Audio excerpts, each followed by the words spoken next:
Bayangin kalau misalnya lu lagi kerja, tiba-tiba dipecat gara-gara perusahaan tempat lu kerja itu bangkrut. Padahal lu ada keluarga yang harus dinafkahin. Dan ini terjadi sama 2 juta orang Amerika di tahun 2008. Krisis ekonomi yang terjadi karena kerakusan bankir-bankir di Wall Street yang pengen uang lebih, warga Amerika yang nggak mikir sama sekali soal risiko dari utang dan bunga, investor-investor yang dibutakan sama easy money, dan perusahaan pendanaan yang memanfaatkan kesempatan tersebut. Gimana ceritanya?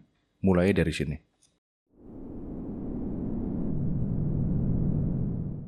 Tahun 2000, bankir-bankir di Wall Street pengen nyari pendapatan tambahan. Jadi mereka harus bikin produk keuangan buat dijual di pasaran. Dan harus aman, untungnya juga harus banyak. Akhirnya mereka nemuin cara buat cuan lebih banyak dengan ditemukannya MBS, Mortgage Backed Securities. Kumpulan dari beberapa surat-surat hutang di bidang mortgage atau hipotek, jenis pinjaman dari bank yang digunakan buat beli aset tidak bergerak, kayak tanah dan bangunan. Kalau di Indonesia namanya KPR, dan KPR itu salah satu macam dari mortgage. Di Amerika tuh ada beberapa macam bank dengan tujuannya sendiri-sendiri. Salah satunya itu investment bank atau bank investasi.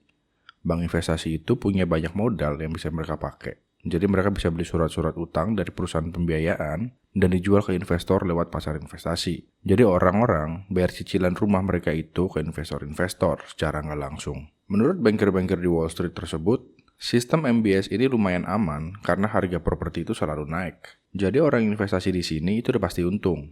Dan para banker itu dapat banyak komisi atas penjualan surat-surat utang tersebut. Dan dari pihak bank yang minjemin uang ke orang-orang yang mau beli rumah juga merasa aman. Kalau misalnya si pembeli properti gagal bayar, surat kepemilikan utangnya itu udah langsung dibeli sama pihak ketiga, yaitu orang-orang yang invest di pasar investasi dengan beli surat-surat utang tersebut, termasuk perusahaan-perusahaan investasi. Dan yang beli surat utang ini juga tenang-tenang aja, karena kalau misalnya gagal bayar, propertinya jadi milik mereka, dan tinggal dijual lagi ke orang lain. Di tahun 2000 ke bawah, orang-orang yang bisa dapat pinjaman dari bank buat beli properti itu cuma orang-orang yang punya kemampuan bayar. Dengan pendapatan yang lumayan besar, jadi bank itu milih-milih orang siapa yang mau mereka kasih KPR. Dan rating pinjamannya itu namanya AAA, atau pinjaman yang paling aman dengan resiko gagal bayar yang kecil. Dan investor-investor suka banget produk MBS ini. Mereka gak putus-putus beli surat utang mortgage tersebut karena resiko kecil dan keuntungan itu gede banget. Investor kan terus-terusan beli nih. Dan bank juga nyari-nyari surat utang buat diperjualbelikan. Tapi jumlah mortgage dengan rate AAA itu kan terbatas. Cuma sedikit orang dengan kemampuan bayar yang stabil. Dan pihak bank itu juga tahu kalau bank mau untung lebih banyak lagi, mereka tuh harus bikin lebih banyak surat utang. Gimana caranya? Nah, di sini pihak bank atau si pemberi pinjaman itu mulai serakah.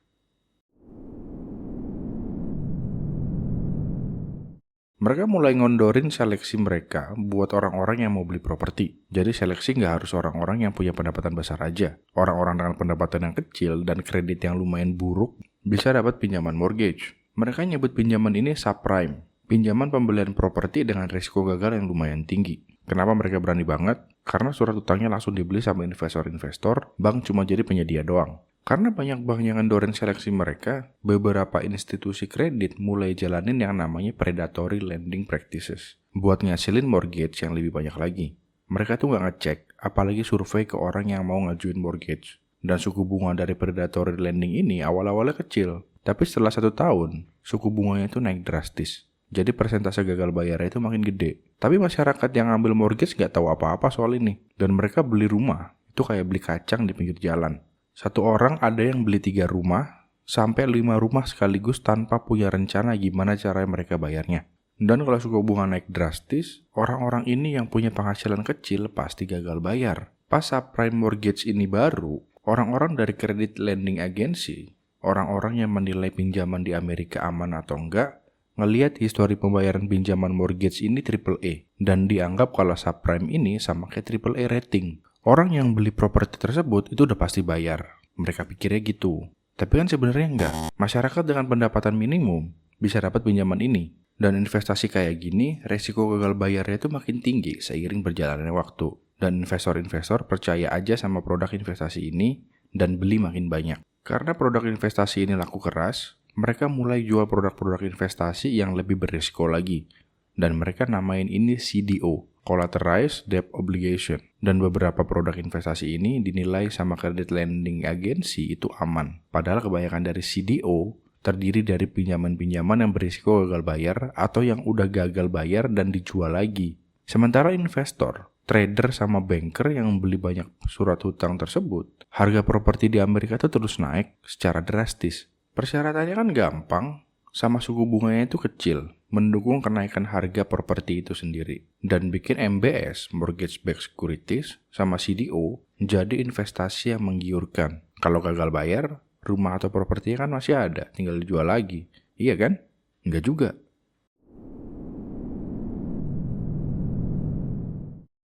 Ada yang namanya housing bubble. Makin gede terus pecah. Harga yang terus naik gara-gara keputusan yang gak rasional. Kayak orang-orang dengan pendapatan rendah bisa beli rumah mewah karena persyaratannya itu gampang. Dan bubble ini awal-awalnya biasa aja, tapi lama-kelamaan susah bayar. Dan akhirnya jadi gagal bayar beneran. Ya kalau cuma dikit yang gagal bayar. Kalau sebagian besar yang gagal bayar gimana? Banyak rumah-rumah gagal bayar yang dijual lagi di pasar properti. Tapi nggak ada yang beli gara-gara harga rumahnya itu udah naik drastis. Supply propertinya itu banyak, tapi demand-nya hampir nggak ada. Yang bikin harga rumah itu mulai kolaps. Orang-orang yang KPR rumah setelah tahu harga rumah mereka itu turun drastis, ngerasa ketipu dan nggak mau bayar cicilan lagi.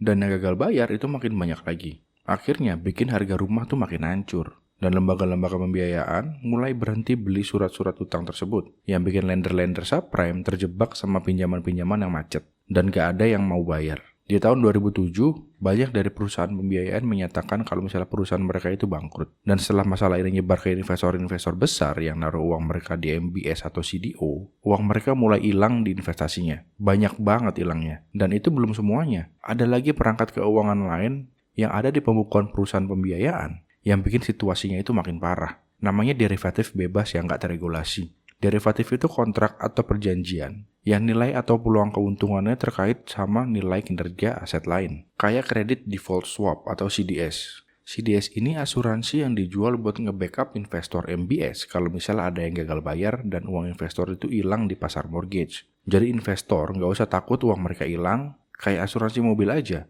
Kalau mobilnya kenapa-napa, biayanya ditanggung sama pihak asuransi. Dan asuransi ini kejual dengan total 62 triliun dolar. Biasanya penyedia asuransi ini kan udah ada dana cadangan kalau ternyata banyak yang gagal bayar di MBS. Tapi ini dana cadangannya itu nggak cukup buat cover semua orang yang beli asuransi tersebut. Karena mereka mikir pasar mortgage itu aman banget, makanya mereka bikin produk asuransi ini. Tapi kenyataannya jebol, subprime mortgage gagal bayar semua. Dan yang bikin lebih parah lagi, CDS ini kan berubah jadi sekuritas lain yang bisa diperjualbelikan kayak aset.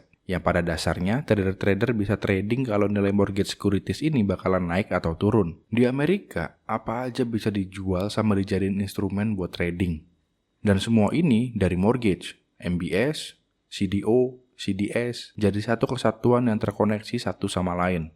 Jadi kalau pasar mortgage collapse, hancur semuanya. Beberapa institusi pembiayaan raksasa menyatakan bangkrut, kayak Lehman Brothers, dan beberapa terpaksa harus merger sama perusahaan lain. Bahkan ada yang ditalangin dulu sama pemerintah Amerika. Nggak ada yang tahu seberapa parah neraca keuangan perusahaan-perusahaan ini, karena banyak aset-aset yang nggak terregulasi kayak CDS tadi. Mulai ada kepanikan di mana-mana. Pasar perdagangan sama kredit freeze nggak jalan sama sekali. Pasar saham crash, dan ekonomi Amerika langsung mengalami resesi besar. Federal Reserve langsung ngasih pinjaman darurat buat bank-bank yang hampir bangkrut. Tujuannya biar bank tersebut nggak bangkrut gara-gara lender-lender mereka tuh panik. Federal Reserve memberlakukan program yang namanya TARP, Trouble Asset Relief Program, yang disebut sama masyarakat Amerika The Bank Bailout. Dana ini awalnya mengalokasikan 700 miliar dolar buat menopang bank-bank tersebut. Tapi kenyataannya, cuma 250 miliar dolar yang keluar buat bank. Sisanya buat bantu perusahaan automakers, AIG, sama homeowners. Karena bantuan The Fed, panik tuh mulai hilang sedikit demi sedikit. Biasanya kalau misalnya ada kejadian yang buruk, pasti masyarakat tuh nyari orang buat disalah-salahin. Dari krisis 2008 yang disalahin itu pemerintahnya. Karena mereka gagal meregulasi pinjaman-pinjaman mortgage tersebut. Banyak dari perusahaan-perusahaan pembiayaan terlalu banyak minjemin orang-orang yang punya risiko gagal bayar tinggi. Dan orang-orang juga beli properti seenaknya aja. Mentang-mentang syaratnya itu gampang. Beberapa institusi keuangan tuh juga serakah karena manfaatin momen penjualan MBS sama CDO. Kesalahan orang-orang yang bikin sistem kayak gini bikin banyak orang hidupnya hancur. Ada yang nggak tahu apa-apa tiba-tiba dipecat dari kerjaannya gara-gara perusahaan tempat dia kerja itu kolaps. Tingkat pengangguran naik drastis jadi 11%. 2 juta orang kehilangan pekerjaan mereka. Banyak orang yang diusir dari rumah mereka yang belum lunas. Dan Amerika rugi 2 triliun dolar. Tapi ada beberapa orang yang dapat untung dari krisis ekonomi tersebut. Kalau lu mau tahu siapa dan caranya gimana, nonton film The Big Short aja. Dan yang paling diuntungin dari krisis ekonomi ini, itu adalah Federal Reserve. Karena makin banyak orang yang utang sama Federal Reserve. Dan utangnya itu harus dibalikin plus bunganya. Kalau lu belum nonton soal Federal Reserve, lu bisa klik di sini.